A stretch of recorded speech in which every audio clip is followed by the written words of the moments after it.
오늘도 값없이 베풀어 주시는 주님의 끝없는 은혜를 누리며 승리하는 꿈밀의 모든 분들이 되기를 소망합니다.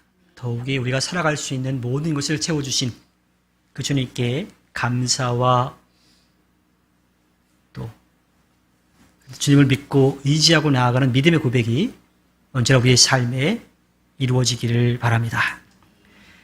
우리나라에서 전통적으로 지켜오고 있는 큰 명절이 있죠. 설과 한가위.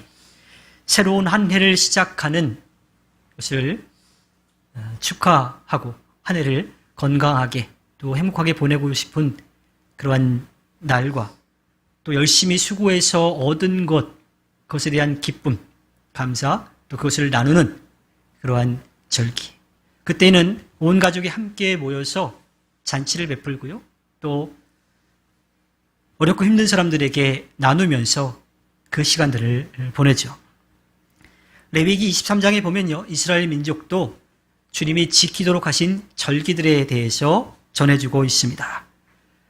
이스라엘 민족이 출애굽할 당시에 문설주에 어린 양의 피를 바른 집은 장자를 죽이는 사자가 넘어왔다고 해서 지키는 유월절, 또 유월절과 함께 누룩을 넣지 않은 빵을 먹었던 무교절, 이스라엘 민족이 추수의 첫 열매를 기념하여 곡식으로 주님께 감사드리는 초실절, 또 맥추절, 칠칠절이라고도 불리며 우리에게는 신약시대의 오순절이 더 이제 익숙하지요.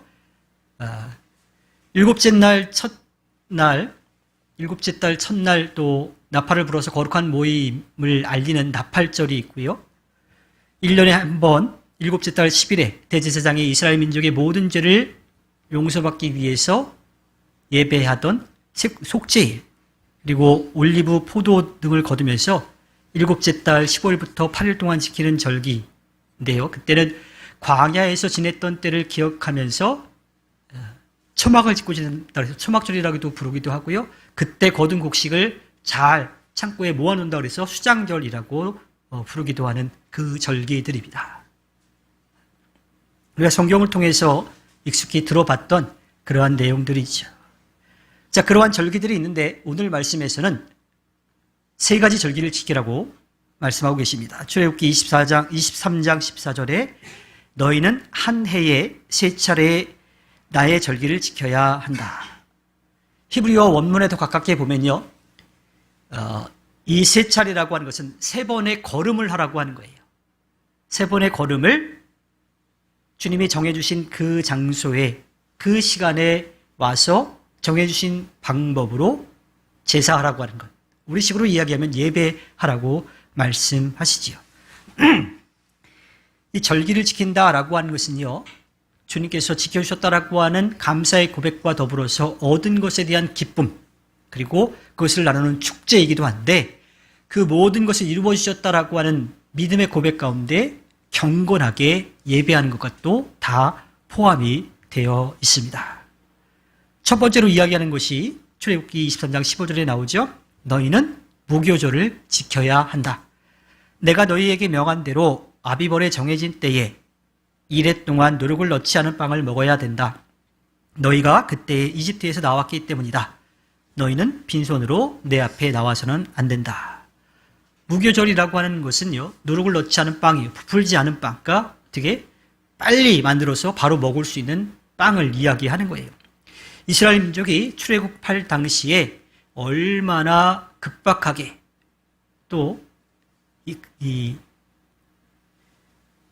급박하게 나왔던지를 알 수 있는 거지요. 그들이 음식을 좀 더 여유롭게 또 숙성시켜서 먹을 수 있는 그러한 시간이 없었던 거예요. 부지런히 이집트를 떠나야 했기 때문이죠. 이것은요, 이스라엘 민족이 이집트 땅에서 겪었던 고난, 또 급박했던 상황들을 알 수 있습니다. 독일의 문호 요한 볼프강 폰 괴테의 비레름 마스터의 수업시대라고 하는 책에 보면 이 눈물 젖은 빵을 먹어보지 못한 사람과는 인생을 얘기하지 말라라고 하는 그런 내용이 나온다라고 하잖아요. 그러니까 정말 그때 그 긴박하고 어려웠던 시간들을 그 무교병을 먹으면서 그때를 기억하라고 하는 겁니다. 이어서 말씀하시는 것이 출애굽기 23장 16절에요. 너희는 너희가 애써서 밭에 씨를 뿌려서 거둔 곡식의 첫 열매로 맥주절을 지켜야 한다. 또한 너희는 밭에서 애써 가꾼 것을 거두어 드리는 한 해의 끝 무렵에 수장절을 지켜야 된다라고 말합니다. 맥주절, 우리도 맥주주일이 있죠. 7월 첫 주, 한 해의 절반 동안 주님께서 지켜주셨다라고 하는 그런 감사의 고백으로 지켜요. 우리나라도 추수가, 보리 추수가 거의 이제 6월 말, 7월 초에 이루어지니까 그때 이제 절기를 지키는데, 마찬가지로 이스라엘 민족이 가나안 땅에 들어가서 첫 번째로 농사를 짓고 그 곡식을 거뒀던 그때인 거지요. 그래서 처음 그 곡식을 거두어서 핵곡식으로 주님 앞에 드렸던 것을 초실절이라고 그렇게 부르지요. 그날부터 49일 동안 주님께 자기들이 거둔 곡식들을 가지고 와서 요제, 흔들어서 그렇게 제사를 지냈는데, 그렇게 한 주가 7번 있다 그래서 7일이 7번 있다 그래서 77절이라고도 부르기도 하고요. 또 우리에게는 신약 시대에 익숙한 그 77절 다음 날까지 이어지는 것을 해서 10일이 5번 있다 그래서 오순절, 그래서 오순절 마가의 다락방 성령 임재에 대한 이야기를 하잖아요. 그때를 말합니다. 그리고 수장절이라고 하는 그 기간은요, 곡식을 거두어 드린 다음에 그것을 창고에 잘 모아두면서 지키는 그런 절기예요. 특별히 수장절에는 사과, 포도, 올리브 등 이 과일류들을 거두는 그때인 거죠. 그래서 지금의 교회력으로 본다면요, 이 수장절은 추수감사절에 해당한다고 볼 수가 있습니다. 그리고 이 수장절 다음에 그 나뭇가지 등을 꺾어가지고 초막을 짓고 거기서 7일 동안 지내서 초막절을 이제 지키는데, 그때에는 광야 가운데 주님께서 지키고 돌봐주셨다라고 하는 것을 기념하는 그러한 날인 거지요. 지금도 이 유대인들은 편안한 집에서 이때를 보내지 않고요. 물론 7일을 다 보내는 건 아니고 하루나 이틀 정도 옥상이나 들에 가서 천막을 쳐놓고 그곳에서 하룻밤을 보내면서 이게 야영을 하면서 우리의 조상들이 어려울 때 주님께서 어떻게 지켜주셨는지를 그들의 자손들에게 이야기해주는 그런 전통들이 계속해서 이어져 오고 있지요. 이 절기들을 다 본다면요, 그 전에 얼마나 힘들고 어려웠던 시절을 떠올리기도 하지만 그 가운데에서 주님이 함께하고 계시고 지키고 돌봐주셨다라고 하는 것을 믿음으로 고백하는 그러한 시간이 되기도 하는 겁니다. 힘들고 어려운 시절에 주님이 언제나 지키며 도와주셨고요. 지금은 젖과 꿀이 흐르는 약속의 땅에서 먹고 마시고 쉴 수 있는 삶의 터전을 잡게 해주신 주님께 감사의 고백, 또 기쁨의 찬양을 드리는 그러한 절기인 거지요. 이어지는 출애굽기 23장 17절에 보면요, 너희 가운데 남자들은 모두 한 해에 3번 주 하나님 앞에 나와야 된다라고 말합니다. 출애굽기 23장 14절과 좀 비교해서 볼까요? 14절에 보면요, 너희는 한 해에 3차례의 나의 절기를 지켜야 된다라고 하고, 17절에서는 너희 가운데 남자들은 모두 한 해에 3번 주 하나님 앞에 나와야 된다라고 말씀하고 있습니다. 무슨 차이가 있을까요? 그 사이에 주님의 마음이 변하셨을까요? 지금 이런 얘기하면 양성평등에 어긋나기 때문에 함부로 말할 수는 없지만, 그 당시에는 남성들이라고 하는 표현이 당연하던 시대예요. 우리나라도 이 2005년에 사라졌다라고 하는데요, 호주제가 있었죠.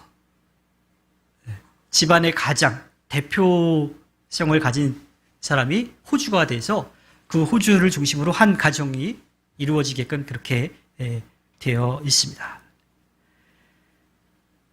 지금 이제 그것이 다 이제 사라진 상태이지요. 주님이 지금 다시 한 번 더 말씀하시는 것도 마찬가지입니다. 처음에는 너희는, 그래서 이스라엘 민족 모두에게 이야기하셨는데, 너희들 가운데 남자들이라고 말씀하신 것은요, 다른 사람들 안 와도 되고 남자들만 오면 된다라고 하신 말씀이 아닙니다. 당시 인원수를 세는 기준이 있었죠. 민수기 1장 3절에 가면요. 너는 아론과 함께 이스라엘 사람 가운데서 20살이 넘어 군대에 입대할 수 있는 남자들을 모두 각 부대별로 세워라. 그래서 당시에는 그러니까 인원수를 셀 때에 남자 중에서도 20세 이상 군대에 갈 수 있는, 군인이 될 수 있는 그 나이의 사람들만 숫자를 셌다라고 하는 거예요. 그렇다고 해서 다른 사람들을 이제 인정하지 않았느냐? 그건 아니죠. 남자들이라고 하는, 거기 20살 이상 군대에 갈 수 있는 사람들의 대표성을 띠는 거예요. 그러니까 그 사람들을 이야기했지만 실제로는 이스라엘 모든 민족에게 말씀하신 거지요. 따라서 주님이 너희라고 했다가 너희 가운데 남자들이라고만 하신 말씀은 숫자를 줄인 것이 아니라 오히려 더 힘주어서 말씀하시는 거예요. 너희 모두가 다 1년에 3번 나에게 와서 예배해야 된다라고 하는 겁니다. 이스라엘 민족 모두가 주님이 정해주신 절기를, 주님이 정해주신 장소에 와서 주님이 정해주신 방법으로 예배해야 된다라고 하는 거예요. 실제로 여자들과 아이들도 모두 함께 기쁨으로 절기에 예루살렘 성전에 와서 예배했고요. 예수님도 어렸을 때 유월절을 지키기 위해서 성전에 올라갔던 이야기가 나오고 있죠.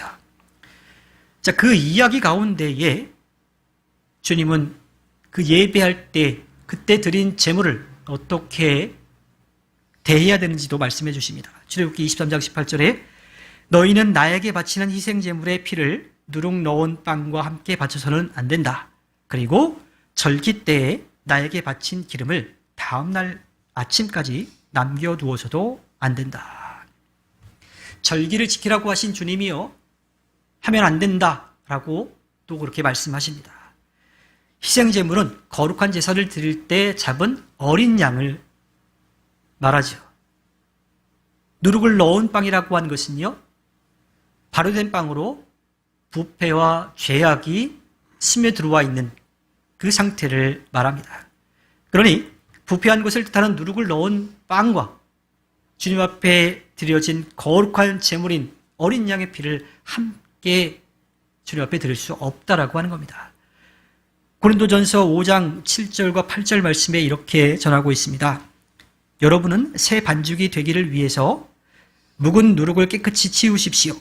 사실 여러분은 누룩이 들지 않은 사람들입니다. 우리들의 유월절 양이신 그리스도께서 희생되셨습니다.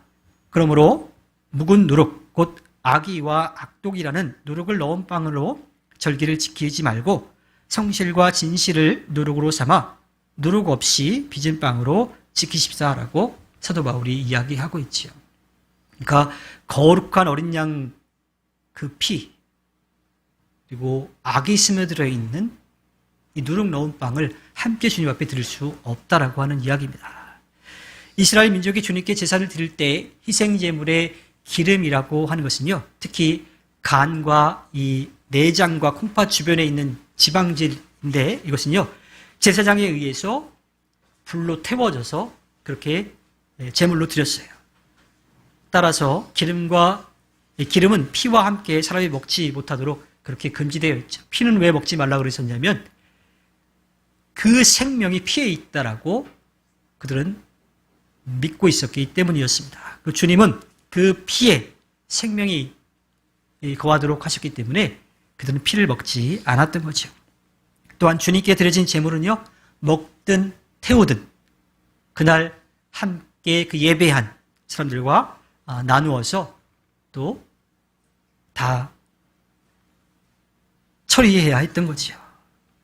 그것은요, 주님께 드린 거룩한 제물이 혹시 잘못되거나 엉뚱하게 사용된 것을 막기 위해서입니다.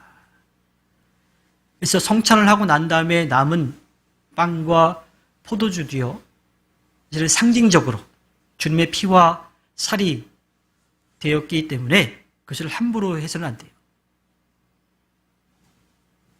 그래서 그것을 땅에 묻거나 혹은 집례한 이 성직자가 다 먹어서 처리하는 것. 그것을 쓰레기통에 버리거나 음식물 쓰레기로 버려서는 안 된다라고 하는 거예요. 그만큼 그것이 주님께 드려진 것이 성별되었다라고 하는 것을 이야기하는 거지요. 이어지는 출애굽기 23장 19절에 보면요. 너희는 너희 땅에서 난 첫 열매 가운데서 제일 좋은 것을 주 너희 하나님의 집으로 가져와야 한다. 그리고 이어지는 것이 이제 너희는 새끼 염소를 그 어미의 젖으로 삶아서는 안 된다라고 말씀하세요. 우리나라 사람들은요, 처음이라고 하는 것을 굉장히 중요하게 여깁니다. 상대적으로 마지막도 좀 중요하게 여기는 것 같아요. 제가 늘 그 표지판을 보면서 그 안내문 광고판을 보면서 진짜 그러면서 고민을 하는데 뭐냐면 고속도로 들어가기 바로 직전 주유소에 고속도로 전 마지막 주유소 이렇게 써 있잖아요. 여기서 기름을 넣고 가야 되나 하는 그런 생각이 이제 들기도 하는데 요새는 고속도로 휴게소가 더 싼 것 같더라고요. 근데 처음도 되게 중요하게 여기지만 마지막도 좀 중요하게 여기는 것 같아요. 특별히 이 맛집들이 모여 있는 곳에 가면 많이 보이는 간판이 있죠. 맛집을 별로 안 찾아다니세요? 원조, 원조 맛집 이렇게 써 있어요. 근데 그 원조도 믿지 못하는 것 같아요. 옆에 가면 또 어떻게 써 있어요? 진짜 원조라고 이렇게 써 있어요. 다 원조라고, 진짜 원조라고 써 있어가지고 어디가 정말 원조인지는 좀 모르겠습니다. 어떤 일을 처음 시작하거나 이룬 사람들은요, 그 이름이 붙어서 계속 가요. 그리고 그와 비슷한 일을 이룬 사람들을 제2의 누구 이렇게 부르잖아요. 그래서 처음이라고 하는 것이 굉장히 중요하게 여깁니다. 이스라엘 민족에게 있어서도요, 처음이라고 하는 것이 굉장히 중요합니다. 그래서 그 중요한 처음, 그 열매 가운데에서도요, 제일 좋은 것을 주님 앞에 드리도록 합니다. 이것은요, 우리가 이 땅에서 얻은 모든 것이 주님께로부터 왔다라고 하는 믿음의 고백인 거예요. 주님이 좋은 것을 받으려고 하시는 것이 아니라 우리가 살아가는 데 있어서 필요한 것을 아시는 주님이 채워주셨다라고 하는 것. 모든 것을 아시고 모든 것을 하실 수 있는 주님을 알아서 믿고 의지하여 우리를 위해 준비하고 계시는 것들을 누리기를 바라시는 주님의 마음인 거예요. 우리가 주님께 힘을 다해 마음과 정성을 드리는 것은요, 의무가 아니에요. 이렇게 드리라라고 말씀하시지만 우리의 의무가 아니에요. 그렇게 하지 않으면 주님께 벌을 받을까봐, 혼이 날까봐 어쩔 수 없이 억지로 하는 게 아니라고 하는 겁니다. 우리에게 주신 것에 감사하여서 기쁜 마음으로, 마음속에서 우러나와서 주님께 드리는 것이지, 그것이 절대로 우리의 의무가 돼서는 안 됩니다.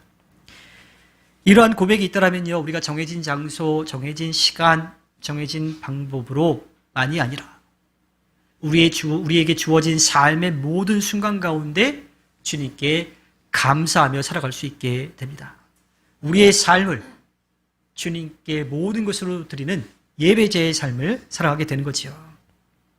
이어서 덧붙여져 있는 이야기가 새끼 염소를 그 어미의 젖으로 삼지 말라라고 하는 것인데요. 이것은 요즘은 좀 다르죠. 염소가 아니라 하더라도 우리는 예전에는 애완동물이라고 이야기했는데 요즘은 반려동물이잖아요. 식구가 됐잖아요. 그 말 못하는 짐승에게도 주님이 생명을 주셨다라고 하는 것을 기억하라고 하는 거예요. 그래서 아무리 말 못하는 짐승이라 하더라도 사랑과 생명의 뿌리가 되는 그 어미의 젖에 넣어가지고 그 새끼를 삶지 말라고 하는 이야기입니다. 그러한 사랑의 본능까지 파괴하는 비윤리적이고 비신앙적인 행동을 하지 말라고 하는 거지요. 레위기 22장 28절에 보면요, 그 어미가 암소거나 암양이거나 간에 너희는 그 어미와 새끼를 같은 날에 죽여서는 안 된다. 신명기 22장 6절에는 당신들은 길을 가다가 어떤 나무에나 땅에서 어미새가 새끼나 알을 품고 있는 것을 만나거든 새끼를 품은 어미를 잡지 마십시오. 사람이 아닌 다른 생명체도 주님이 존중하고 계시다라고 하는 것을 우리는 알 수가 있지요. 모든 생명이 주님께로부터 왔다라고 하는 고백 가운데 결코 함부로 대해서는 안 된다라고 하는 것을 분명하게 말씀해 주십니다. 우리의 삶에서도 마찬가지예요. 내가 다른 사람을 하찮게 여긴다면, 다른 사람이 나를 하찮게 대해야 하는 것에 대해서 할 말이 없어요. 마찬가지로 주님이 그러실 일은 정말 없지만요, 주님이 그러한 우리에게 막대하셔도요, 우리는 할 말이 없는 거예요. 다시 출애굽기 23장 15절로 올라가 볼까요? 너희는 무교절을 지켜야 한다. 내가 너희에게 명한 대로 아비벌에 정해진 때에 2일 동안 누룩을 넣지 않은 빵을 먹어야 한다. 너희가 그때에 이집트에서 나왔기 때문이다. 너희는 빈손으로 내 앞에 나와서는 안 된다. 상당히 부담이 되는 말씀처럼 느껴지지요. 주님 앞에 나올 때 빈손으로 나오지 말라 그래요. 이런 얘기하면 또 제 나이랑 또 제 생각들 이런 것들을 또 이제 아재라고 여겨질 수밖에 없겠지만요. 누군가를 초대할 때 그렇게 말하죠. 마음은 가볍고 두 손은 무겁게 이렇게 이야기하잖아요. 그럼 어떻게 받아쳐요? 마음은 무겁고 두 손은 가볍게 이렇게 간다고 이야기를 합니다. 보통 초대하는 사람은요, 다른 사람이 오는 것을 되게 기쁘게 여기면서 초대해요. 그리고 초대받은 사람은 어때요? 고마운 마음으로 작은 거라도 선물을 들고 가는 경우가 많이 있죠. 그런데 그런 기쁨과 축하가 살짝 선을 넘게 되면요, 마음을 다치는 경우가 많이 있어요.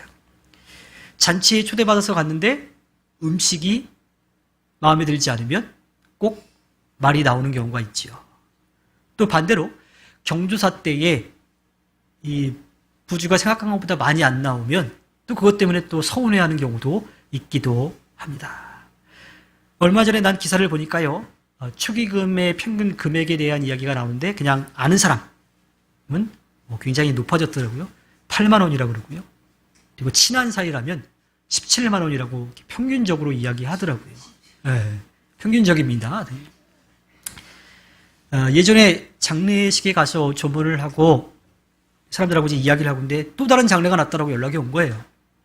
그래서 같이 아는 분이어가지고 언제 갈 거냐 물어봤더니요, 그분이 그렇게 이야기하더라고요.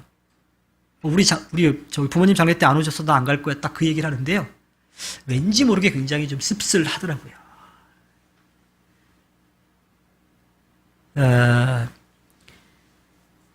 또 이런 경우도 있죠. 전에 우리 집안일에 얼마를 부주했느냐를 확인하고서요, 딱 그만큼만 하는 경우가 있기도 합니다. 그렇다고 해서 그분들이 세워놓은 원칙을 제가 뭐라고 이야기할 건 아니지요. 그분들이 이제 정하면서 살아가는 방법이니까요. 우리가 누리고 있는 모든 것이 주님께로부터 왔다라고 하는 것을 믿음으로 고백하며 살아가는 사람들입니다. 이집트살이가 힘들어서 살려달라고 하는 이스라엘 민족에게요, 약속의 땅으로 이끌어가는 동안 주님은 그들의 모든 필요를 다 채워 주셨습니다. 사람들은요, 부조를 받은 만큼만 하려는 마음이 있기도 하고요, 더 하고 싶지만 형편이 안 돼서 못하는 경우도 있어요. 또 나는 이만큼만 받았지만 그래도 내가 좀 더 해야지라고 하면서 더 많은 것을 할 때도 분명히 있습니다. 그런데 모든 것을 아시고 모든 것을 하실 수 있는 주님은요, 우리에게 필요한 만큼 분명하게 채워 주십니다. 그래서요, 주님 앞에 빈손으로 나오지 말라라고 하는 것은요, 주님이 그렇게 채워 주실 거니까. 그러니까 빈손으로 나오지 말라라고 하는 것. 이것은요, 너희들 있으면서 안 가지고 나오지 말라, 많은 거 가져와라라고 하는 이야기가 아니라, 너희가 빈손으로 오지 않도록 내가 채워줄 테니까 걱정하지 말고 나아오라고 하는 주님의 말씀인 겁니다. 그리고 주님이 기대하시는 것은요, 눈에 보이는, 겉으로 드러나는 게 아니에요. 눈에 보이지 않지만 정말인, 진실인 마음을 받으시는 분입니다. 한 광고 카피 가운데 있죠. 마음이 합니다. 그 광고 카피가 이렇게 마음에 정말 들더라고요. 주님은 그것을 바라시는 거지요. 마가복음 12장 41절부터 44절에 보면요, 예수님이 헌금 앞에서 헌금하고 있는 사람들을 보는 이야기가 나오지요. 예수께서 헌금함 맞은쪽에 앉아서 무리가 어떻게 헌금함에 돈을 넣는가를 보고 계셨다.